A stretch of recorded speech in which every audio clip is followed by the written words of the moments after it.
Quería llegar, si todo esto se recompusiera, los recursos de todos Eso. fluyeran de manera adecuada, habrían mejores condiciones para educar mejor, porque si el dinero que corresponde para la educación se lo administrara bien, los colegios, las escuelas tendrían profesores suficientes, laboratorios adecuados y todo aquello que requiere un joven para educarse bien. Pero mientras esté mal manejado el recurso, hay desperdicio no solamente por la corrupción como tal, sino por la ineficiencia, que a veces hace más daño que la misma corrupción. Por ejemplo, si se compra un equipo que no se lo utiliza de manera adecuada o no sirve, se pierde todo el dinero. O sea, si tú compras, por ejemplo, un laboratorio de química, por ejemplo, ¿no? Y a la hora de irlo a poner operativo y no funciona o qué sé yo, no responde el que lo vendió, lo que sea, termina perdiendo todo, ¿no? Y a veces se toman decisiones inadecuadas de comprar solamente por el hecho de llevarse un porcentaje en la contratación. Eso pasa a lo largo y ancho del país. Entonces, esas son cosas que tienen que cambiar. La medicina en los hospitales públicos es carísima, pero la medicina privadamente es barata. Tú puedes comprar medicina con volumen alto y abastecer de manera adecuada a toda una comunidad. Aquí, por ejemplo, yo caminé en la provincia hace pocos días por el tema de la campaña a la prefectura. Hay mucha gente mayor que sufre de la hipertensión o de la diabetes o de epilepsia o cosas de esas, que necesitan medicina permanente. Pero ¿qué sucede? Que en el seguro campesino, en el seguro social o en cualquiera de estas entidades públicas de servicio de salud, no siempre está la medicina. Y si esa persona que está con ese problema o la queja esa enfermedad, que ya necesita una medicina constante, de mantenimiento. Enfermedades catastróficas les llaman. Ajá, esas personas sufren. Y ellos, la familia. Pero yo conocí a un par de amigos de India y me decían ellos que en India es donde quizás se produce la mayor cantidad de medicina genérica en el mundo. Gracias. Y la medicina genérica no difiere de la que tiene marca. Es más económica porque no tiene marca. ¿Por qué es cara la medicina con marca? Porque estos laboratorios que venden estas medicinas invierten muchísimo dinero en la investigación de la medicina que van a producir. O sea, por ejemplo, para elaborar una vacuna, como fue el caso de la vacuna del COVID-19, eso no se la inventó así nomás, ¿no? Tenía que haber habido mucha investigación que implicó muchos recursos en científicos y en laboratorios y cuánta cosa más, ¿no? Y eso se cobra a la larga en el tiempo con la venta de la medicina o de la vacuna o lo que sea. Pero el genérico lo que hace es copiar la fórmula y la investigación. Y la investigación y la produce. Y la envasa en un cartón sin marca o genérico, ¿no? Pero es medicina. Si tú compras esa medicina en volumen, la compras barato. Lo que cuesta $3 en la farmacia puede costar 3 centavos. Hay unas fundaciones donde puede comprar las medicinas de... Claro, pero te venden si hubiera capacidad de las autoridades para tomar decisiones y comprar directamente la medicina o ágilmente, y no ese proceso del portal de compras públicas y de... ¿Qué difiere? Si hubiera la capacidad tiene, lo que tiene es la intención. ¿O sigue siendo el sistema la traba? Es el sistema. Es que si tú compras, vamos a suponer que un ministro de salud de su presupuesto coge y dice, bueno, oye, fábrica tal de India, mándame tal cantidad de pastillas para la hipertensión. Lo meten preso. Así la compra es barata, o más barata de la que compra en el foro. O sea, sigue siendo las falencias estructurales las que Sí. no pueden desarrollarlo. Nosotros estamos engañados. Aquí nos tienen distraídos con un tema de un juicio político. Y todo el mundo está hablando de que se va, no se va, se queda o se queda. ¿Qué importa si se va o se queda? ¿En qué va a cambiar la vida? Las bases destruidas. Porque el Estado sigue siendo el mismo. Diferente sería cuando alguien proponga un cambio, una reestructuración del manejo de la cosa pública, entonces sí podríamos decir hay que pelear por eso. Pero defender un liderazgo o un personaje, porque supuestamente representa derecha o izquierda o cosas de esas, eso no tiene sentido, porque no nos va a resolver ningún problema a ningún ecuatoriano. El día en que llegue una persona realmente a cambiar la estructura de Estado, a ese hay que defenderlo, porque se está liderando bien. Pero no pasa nada, estamos en la misma situación, se compran las conciencias, los votos van y vienen por recursos, por propuestas. Descaradamente los asambleístas dicen, yo no quiero ser pasacafé, ¿cómo es que dicen? Pasacafé, claro. Si yo quiero el ministerio, si no, completo. No, uno, eran como 4 o 3. El que no se alinea, entonces es violador o lo meten preso. Esto es una pelea. Entonces, en resumen, de otra naturaleza.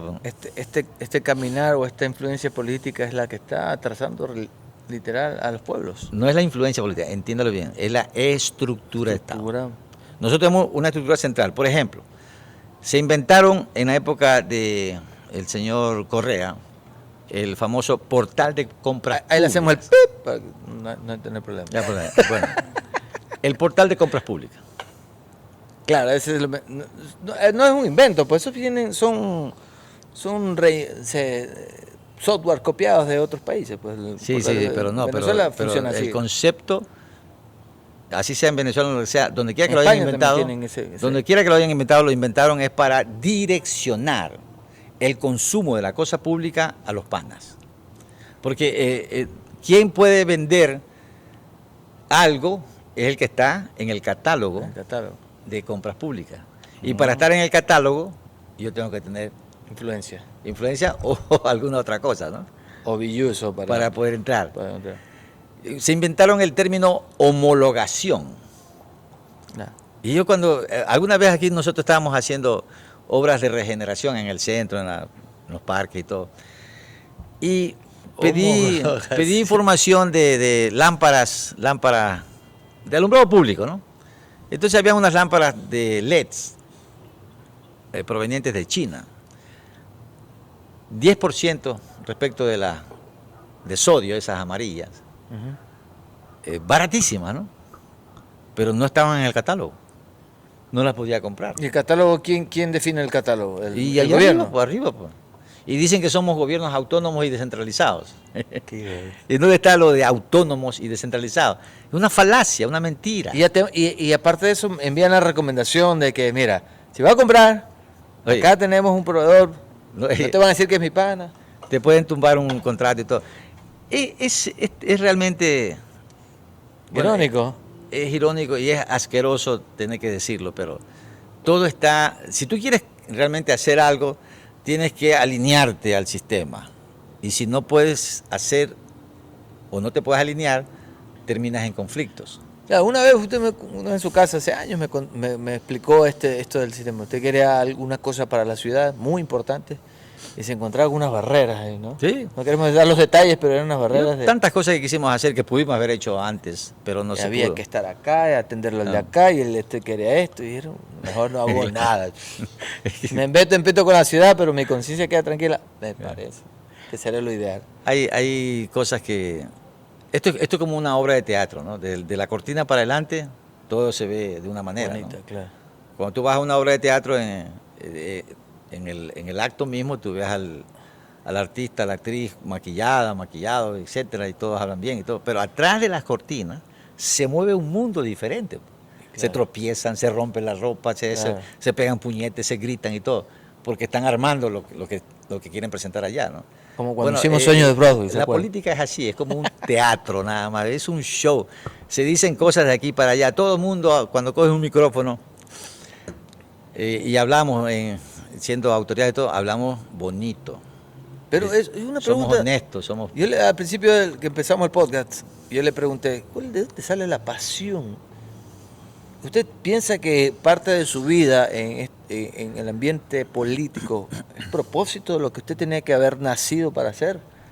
Hablando un poco más profundo y emocional, espiritualmente. Yo he hablado de esto muchas veces, pero... Yo no lo he escuchado. Yo entré a la política de manera coincidencial, diría. Pero si tenía un liderazgo en la escuela, ya en el colegio, ya era Pero no porque lo buscaba. una antesala. No porque lo buscaba, sino porque era el que hablaba con mayor facilidad o tenía una visión un poco Es que más la gente tiene periférica. esa visión. Pero mira, por ejemplo, ahí tenemos un presidente que tampoco es muy elocuente en su conversación, en su discurso, pero Bueno, pero él venía luchando por ese cargo desde hace ya venía luchando algunos por años. ese cargo. Algunos años. Se me salió perdón. No haga eso. No, eso que se da fe. Es la sal que le estoy poniendo.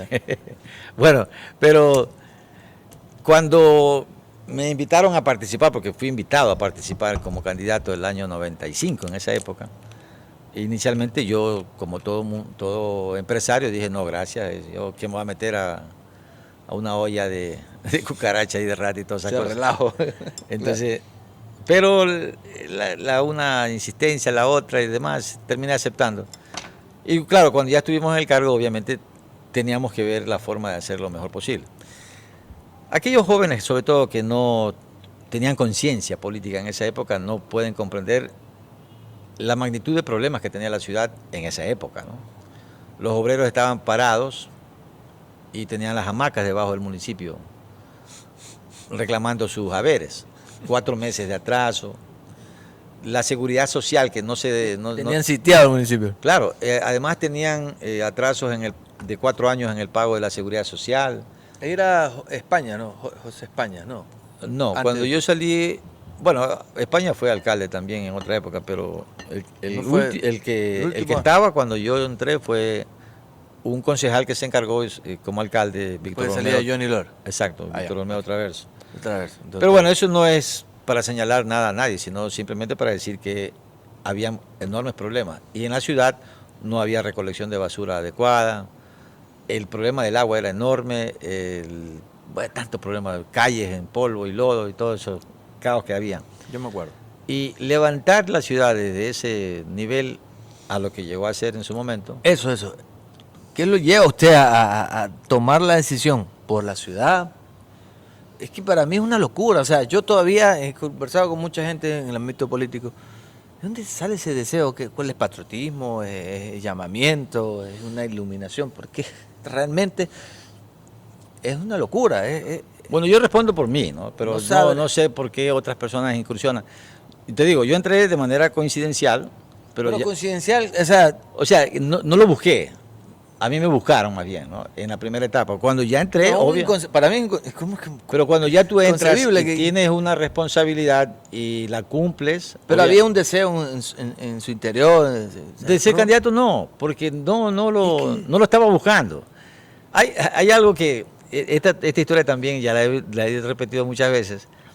Mucha gente cree que yo estaba tapando huecos en la ciudad. Acá de manera particular, porque... Antes de las elecciones tapaban los huecos. Sí, cuéntame. pero esto nace en el año 89. Yo fui decano de la Facultad de Ingeniería aquí en Manta, entre los años 86, 89, por ahí, ¿no? El 89 dejé de ser decano y me dediqué más al negocio de la construcción y me metí de lleno a la construcción y ese es un trabajo cansado porque yo metía mano. A mí no me gusta estar parado en la construcción. Yo si voy a una construcción yo cojo una lámpara y también me pongo con los obreros a hacer cosas, ¿no? Pero la universidad un poco la descuidé. O sea, no era a tiempo completo como cuando era decano, ¿no? Que estaba metido permanentemente ahí en la academia porque era mi responsabilidad, ¿no? Y el salario que yo percibía de la universidad no lo sentía como que me lo estaba ganando bien, ¿no? No estoy realmente entregado como lo hacía antes. Y ese dinero del salario de la universidad, que no era grande tampoco, no era un salario bastante pequeño en esa época todavía, lo empecé a usar en tapar huecos porque yo construí una... O sea, era literal. Era literal, sí, es verdad. Pero hueco de las calles, por supuesto. Claro. Porque alguna vez fui grosero con alguien y le dije, bueno, tu tal también, porque no, y bueno, tú sabes, ¿no? Pero mejor, eso fue historia. Tapa el hueco, desgraciado. El tema es que yo construí una propiedad ahí en el centro, en la avenida 7 y calle 11, y rompí la calle para poder conectarme al alcantarillado. Y asfalto tú no compras en la ferretería. no es que haya asfalto en cualquier esquina para uno comprar y tapar, ¿no? La calle estaba con asfalto, pero muchos huecos. Pero ese huequito en particular me molestaba mucho, porque Personalmente. me hacía cimbrar la casa cuando pasaban los vehículos. Entonces le puse hormigón. Pero el hormigón es rígido y el asfalto es flexible. Entonces se fracturó muy rápido porque manejaba carga pesada, ¿no? Tráiler de cemento, tráiler de hierro, eso es pesado. Entonces pregunté en el municipio cómo consigo asfalto. Y me presentaron a un amigo, buen amigo. Baja el portón de Rogelio Bravo, de compra. No, en esa época no había esas cosas. Entonces él me dice, mira, él sabe. Y este señor Bravo, Rogelio, me fue a hacer el presupuesto, porque él tenía asfalto, él bachaba en la ciudad, ¿no? Entonces, yo no sabía cuál era el costo del asfalto en esa época, entonces era una zanja, porque la tubería principal estaba en la mitad de la calle, ¿no? Y yo tenía mentalmente un presupuesto, voy a decir una cifra tal vez no real, ¿no? Pensaba que me iba a costar 10.000 sucres, a tapar esos 2 huecos que había abierto, ¿no? Pero cuando él viene y me dice, mira, esto cuesta 1.600 sucres, me sorprendí, ¿no? Porque no pensé que era tan barato, pues yo pensaba que era más caro el asfalto, ¿no? Ah, más caro pensaba que era. Sí, me salió más barato de lo que yo mentalmente había pensado costaba el asfalto. Entonces le pregunté a él, esto es el año 91 tal vez, o 90, cuando construí esa propiedad. Yo no nacía, Raúl. No sé. Entonces le digo, oye, y tapando todos los huecos alrededor de aquí de esta manzana, ¿cuánto me cuesta? Me salía lo mismo que yo ya estaba mentalmente preparado para invertir. Entonces le digo, ¿sabe qué? Tápame todos estos huecos. De una vez. De una vez. Porque Manta tenía baches, pero cráteres como la luna, ¿no? O sea, era un hueco detrás de otro, ¿no? En esa época. Entonces tapé esos huecos y qué lindo era pasar por esas 4 callecitas sin tener que cimbrar el carro o que se muevan los... Y ahí nacía la pasión. De ahí no nació la pasión, sino ahí nació el deseo de tapar huecos por todos lados, ¿no? Porque yo era chofer de la empresa, pues, ¿no? Yo iba a entregar materiales y si quería entrar, por ejemplo, al barrio Jocay, en la J10 y en la doble vía, había un oramen en la esquina enorme. Entonces uno lleva el material en el carro de... Son varillas de 12 metros, ¿no? Y el carro tiene 5 metros. Y siempre quedaba. Entonces queda una punta allá, una punta acá, y tenía que dar una vuelta, salirme al carril izquierdo para poder entrar al barrio Jocay.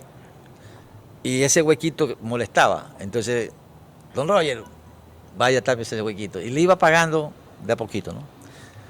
Eso lo sabe él y lo saben la gente que estaba en el municipio en esa época. Porque después me dijeron que lo que yo estaba haciendo lo facturaban, pues. Lo cobraban como que lo hacía el municipio. ¿En serio? Eso me lo dijo Bravo alguna vez. Entonces, Y eso, te estoy hablando de los años 90. ¿Alguien se ganó ese billete? 90, 91, 92, muchísimo antes de que yo participe como candidato.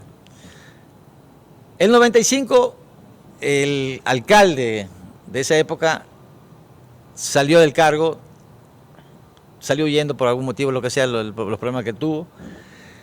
Y obviamente el que tapaba los huecos con mi recurso ponía siempre la misma valla que decía fulano de tal trabajando por Manta, ¿no? Para Se le estaba haciendo campaña. No, era para protegerse los carros. Él me decía a mí, pero pongámosle Jorge Zambrano. No, van a pensar que quiero meterme en esa cosa. Yo no quiero saber nada. Cuando se fue él, le pusimos el nombre de la compañía, porque dice, ya no le puedo poner el mismo nombre del municipio, porque están en problema y la gente no va a entender cómo es eso de que está bacheando, pues, ¿no? Y no le paga los salarios a los trabajadores. Entonces le dije, bueno, vamos a ponerle como publicidad Ferrusam, trabajando por Manta. Le borró el nombre y le puso Ferrusam. El año 95. Entonces, claro, un año previo a las elecciones, ¡boom! Entonces vino la prensa, vino todo el mundo. Y yo hasta me preocupé porque, bueno, ¿y qué acto indebido he cometido? Porque empezaron a indagar y todo. Me empezaron a invitar de muchos movimientos o partidos políticos, pues no había movimiento en esa época. Y terminé aceptando con los social cristianos y ahí está la historia, ya el resto que algunos ya conocen. Pero esa fue realmente la razón por la cual quizás me invitaron a participar o lo que sea. Pero no es que yo estaba obsesionado por serlo. Ahora, cuando ya empezamos a trabajar y empezó a verse el cambio en la ciudad, ya no fui yo el que tenía que tomar la decisión, sino que la gente me empezó un poco a empujar un poquito a continuar, ¿no? Mucha gente que obviamente su cargo dependía de mí, o su trabajo dependía de mi presencia ahí. No, tenemos que seguir por tal o cual motivo. Y bueno, una vez más, fuimos a la tercera, gané la cuarta, pero hubo un problema ahí en el CNE o en el sistema de control electoral. Bueno, Tribunal Supremo Electoral de esa época. el Tribunal Supremo Electoral, nos quitaron esa alcaldía, volvimos el 14 y el pueblo también en el tiempo se vuelve más exigente. Porque ¿El pueblo o la influencia que tiene el pueblo sobre las influencias sobre el pueblo? Hay la influencia, pero también el pueblo mismo, porque claro, yo no administré, por ejemplo, el sistema de agua y alcantarillado en los primeros 3 periodos. Y a mí la gente me reclamaba por ese servicio, como que yo era responsable del yo agua. Yo escuché ese tema. Yo administré el sistema de agua, no administré, pues yo, digamos, la empresa sí era municipal el último periodo. Pero para aquellos que sí tienen la edad suficiente, midan en qué periodo tuvimos más caudal de agua en la ciudad. Hoy el caudal ha disminuido, pero en el periodo que nosotros estuvimos, teníamos continuidad en casi el 70% de la ciudad ya. Habíamos logrado aumentar la capacidad de producción de las plantas y obviamente se habían incrementado redes de distribución, sistemas de bombeo, tanques reservorios. El sistema de distribución de agua es como lo que yo tengo en casa. Si yo tengo una cisterna chiquitita, tengo menos autonomía cuando escasea el agua. Si tengo una cisterna grande y puedo almacenar más y falta el agua una semana, yo puedo soportar. Pero si mi cisterna es de 3, 4, 5 metros cúbicos, en 3 días ya no tengo agua. Entonces, es lo mismo en la ciudad. Y se construyeron esos tanques reservorios para almacenar mayor caudal, para que cuando hay turbiedad en el río o cuando hay, no sé, el terremoto que por ejemplo nos provocó el desacople de tuberías o cualquier cosa de esa, uno tenga reserva, ¿no? Todas esas cosas se hicieron y yo no creo que lo que hemos vivido aquí todos estos años no podamos percibir cuándo tuve más agua. La gente es muy materialista, ¿no? La gente tiene memoria de... Si yo estoy recibiendo agua 3 veces al día y me habitúo a esos 3 veces al día y me falta un día, en algún momento ya termino fastidiado. Cuando en otra época no recibía sino una vez cada 15 días. Pero no se miden las cosas de esa manera, sino que yo tengo todos los días agua y si me cortas el agua hoy día, yo reclamo. Es una cosa natural en el ser humano. Es como cuando... o sea, es como puedo percibir que el apego de la solución en la casa de la ciudad era como su propio hogar, o sea, como proteger el asunto en el entorno, o sea, de hecho esta estructura para mejorar el agua es como lo que usted haría en su casa. Cuando uno tiene una visión un poco más periférica, como se puede decir, si yo me dedico a los bienes raíces, en una ciudad donde hay polvo en la calle, o hay carencia de agua, o no hay un buen sistema de alcantarillado, o lo que sea, las propiedades se devalúan o no se venden de manera adecuada. Cuando se mejora la infraestructura, es evidente que también los negocios particulares, en el caso de los bienes raíces, se mejoran. A mí me criticaban los enemigos porque yo construí la vía Barbasquillo. Entonces, se está haciendo el alcalde de la calle para su casa, decían, ¿no? Como que yo era el único que vivía acá, o sea, solito, no vivía nadie más por acá en Barbasquillo, ¿no? Pero resulta que esa avenida Barbasquillo... La gente no aguanta. No la gente que sí entiende apoyar. El progreso, ¿no? Pero ¿qué sucedió con esa vía? Es quizás este sector de Barbasquillo uno de los lugares más visitados turísticamente hablando en el país hoy por toda la infraestructura que se construyó con otros privados, ¿no? Hoteles, restaurantes. Quizás los mejores restaurantes del Ecuador hoy día están asentados en Manta. La gastronomía en Manta es tan diversa y tan exquisita que es reconocida ya no solamente a nivel nacional, sino a nivel internacional.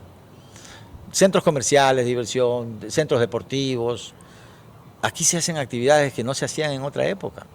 Ironman, actividades de campeonato. Hoy día, este fin de semana, hay un campeonato de pádel, que es el deporte Y también de una moda. competencia de SW de biciclismo. De ciclismo, exacto. Entonces son cosas que ya la ciudad es atractiva para eso. Y hay infraestructura para aguantar, para recibir. Claro. Ahora, los problemas que no alcanzamos a resolver nosotros, como es el tema del alcantarillado, que mucha gente enrostra, que sí, que la contaminación, eso no lo pudimos nosotros resolver. Primero porque 3 periodos de 4, yo no tuve nada que ver con el sistema de agua y alcantarillado, como para poder decir que fue mi responsabilidad no haber hecho nada. Pero en el periodo cuando sí me tocó ser parte de la empresa de agua, hasta me costó políticamente hablando, porque cambiamos todo el sistema de alcantarillado antiguo que estaba colapsado, obsoleto, dañado, y que estaba provocando problemas en la infraestructura pública y privada. Es que por estadística el alcalde que rompe calles pierde elecciones, dicen. Pierde elecciones, porque Dicen. no es simpático. Si usted rompe una calle, quiebra los En negocios. todo el mundo. Quiebra Pasa los todo, negocios en todos lados, colindantes, pasa en todos exacto, lados. porque no llega el comensal, no llega el consumidor, pero había que hacerlo. Yo sabía que me iba a costar. Yo pude haber hecho lo que se hace siempre, o sea, maquille la ciudad, repavimente. Pero tomar la decisión de cambiar el sistema de alcantarillado, y ocurrió coincidencialmente también que por el terremoto y los recursos que trajo el gobierno central, se cambiaron las tuberías de alcantarillado y de agua potable en las 3 parroquias centrales principales, al unísono, Los Esteros, Tarqui y Manta. Manta con el recurso del crédito Banco Mundial, y Tarqui y Los Esteros con el recurso proveniente del Comité de Reconstrucción o del gobierno central. Imagínate las calles, pues si te recuerdas, ¿no? Todas las calles reventadas para cambiar tubería. No, sí, pues yo vivo en la vía del seguro, ahí pasamos Todo el algunos mundo meses. me odiaba. Bueno, Sí. y era natural, yo tenía que aguantarlo, porque no había otra forma. ¿Cómo cambias tuberías? ¿Cómo convivieron ustedes en el asunto del odio? ¿Cómo conviven ustedes en el...? No es Ustedes, fácil. hablo de familia, porque Sí, no es esto fácil, no es un fácil. asunto de... Los que más se afectan son los hijos de uno, por supuesto, ¿no? Porque son los que tienen que soportar el vejamen permanente en las redes. Y eso afecta, ¿no? De alguna manera, emocionalmente, psicológicamente. Pero yo siempre con mis hijos dialogué y les dije, bueno, ustedes tienen que ver a su padre, ¿no? No leer las sandeces que a veces dicen por ahí, ¿no? Pueden decir tonterías y todo, pero ustedes conocen a su padre, saben cómo es y todo. Entonces, tranquilo y nada más. Entonces, de alguna manera con el diálogo pudimos superar eso. ¿Han sufrido sus hijos? Por supuesto, claro. Esposa. Bueno, mi esposa es una mujer... Más fuerte que yo, dice. Ella es más política que yo probablemente. Ella es más agresiva en política que yo. A mí me decían cosas y yo no me importaba mayormente, no me preocupaba mucho, ¿no? De ¿Precio hecho, de la fama? No, tampoco buscaba fama, ¿no? No, pero es Nunca.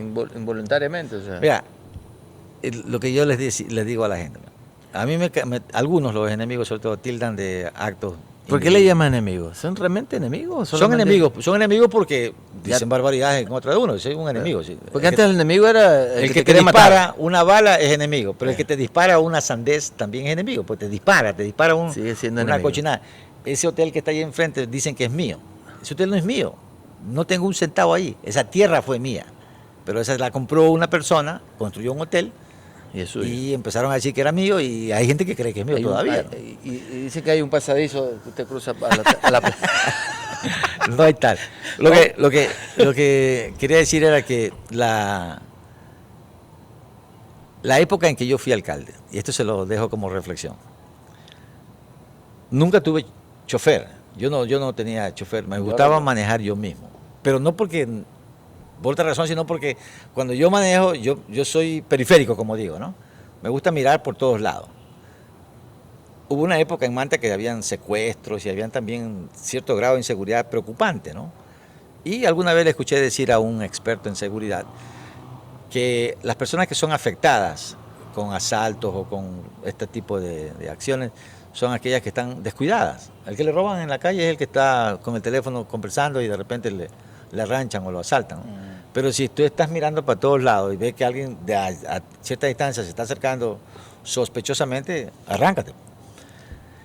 Entonces me gustaba manejar a mí, ¿no? No me gustaba cargar el chofer. Pero tampoco tuve nunca un equipo de seguridad, ni de avanzada, o de atrasada, o de costada, no, nada de eso. ¿No?